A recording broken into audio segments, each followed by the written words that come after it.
Exercise शुरू की tolerance के हवाले से। मैं चौथी जमात में था तो हमारे गांव में स्कूल नहीं होता था। मेरा छोटा सा गांव है जिसमें सिर्फ मेरा ननिहाल ददयाल के घर हैं। एक बड़ा गांव 1 मील के फासले पे होता था, तो हम लोग 1 मील का सफर पैदल तय करके गर्मियों सर्दियों में स्कूल जाया करते थे। एक दफा टीचर ने कहा कि हर बच्चा स्कूल का स्टूडेंट जो है वो जोहर की नमाज पढ़ेगा और मैं भी वहां आऊंगा और मैं हाजिरी लगाऊंगा, जो पढ़ता है नहीं पढ़ता है उसको सजा मिलेगी। अब मेरे ख्याल में कोई तीसरी या चौथी या दूसरी जमात में था, तो मियां अब्बास अली एक बड़े नेक बुजुर्ग थे उस गांव के, हमारे बड़े फैमिली फ्रेंड थे। वो फैमिली बड़ी नेक और बड़े बुजुर्ग उस फैमिली में पैदा हुए दरवेश। They are migrated from Sargodha.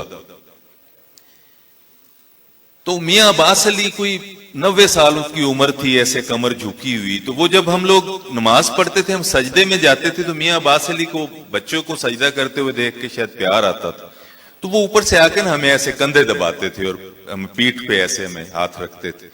हम ये समझते थे कि वो हमें मारते हैं, वो जिस तरह उनको गुस्सा आता है हम पे, शायद वो सॉर्ट ऑफ टॉर्चर के वो आके अपने हाथ उस तरह रखते हैं। तो एक दफा उनसे बड़ा डरते थे हम लोग। एक दफा मुझे उन्होंने कहा कि नमाज के बाद ना सब लोग चले जाएं तो आपने बैठ जाना है। अच्छा, मैं शदीद डर गया। मैंने कहा मुझसे कुछ गलत हो गया और मियां अब्बास अली साहब को बात बड़ी नागवार गुजरी है, तो अब आज मेरी खैर नहीं है, ये मेरे बाबा को शिकायत लगाएंगे, मेरे घर तक बात जाएगी।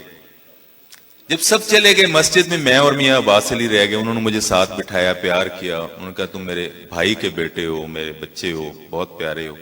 थोड़ा सा मेरा खौफ उतरा। उन्होंने कहा मैं तुमसे एक बात जिंदगी में कहना चाहता हूं, जिंदगी में कभी ना भूलना अपनी जिंदगी के आखिरी साल तक। आप यकीन मानिए मैं बहुत छोटा सा था, लेकिन वो बात ऐसी नक्श हुई है मेरे जहन के ऊपर कि आज तक मैं नहीं भूला। और मियां अब्बास अली अल्लाह उनकी मगफरत करे, बहुत साल पहले वो अल्लाह को प्यारे हो गए, लेकिन उनका ये एहसान मैं क़यामत तक नहीं भूल सकता। मैं अल्लाह की बारगाह में आज इस लम्हे यहां खड़ा भी गवाही दे रहा हूं कि उनका मुझ पर बहुत बड़ा एहसान है।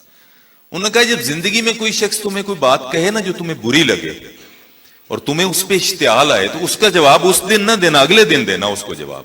उस दिन चुप हो जाना।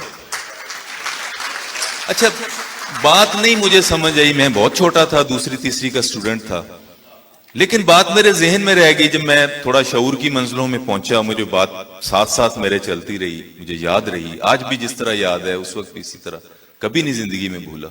आज भी जिस तरह याद है उस वक्त भी इसी तरह, कभी नहीं जिंदगी में भूला। मैंने जब इसका एक्सरसाइज करना शुरू किया, मैं आप सबसे आज ये बात कहता हूं, आप जिंदगी में मुझे दुआएं देंगे अगर ये करके देखेंगे। जब कोई आपको बात बुरी लगे, गुस्सा आए, इश्तियाल आए दूसरे की, तो कहना मैं इसका जवाब कल दूंगा। मैंने जब ये करके देखा, आप यकीन मानिए, तो अगले दिन मैं इस नतीजे पे होता था, बात ही एब्सर्ड है, ये तो काबिले जवाब है ही नहीं, इसको जवाब क्या देना, ये तो एब्सर्ड बात है, फजूल बात है। ये वो लम्हा, असल में वो लम्हा गुजारना था। आज साइकेट्री ये कहती, साइकोलॉजी ये कहती है कि आपके जिस्म में गुस्से का जो हार्मोन पैदा होता है, जो केमिकल पैदा होता है, वो 12 मिनट तक इफेक्टिव रहता है। अगर आप वो 12 मिनट गुजार लें तो 12 मिनट बाद उसका असर जायल हो जाता है, आप गुस्से से बाहर निकल आते। बहुत शुक्रिया, सलामत रहिए, अल्लाह आपको खुशियों माने।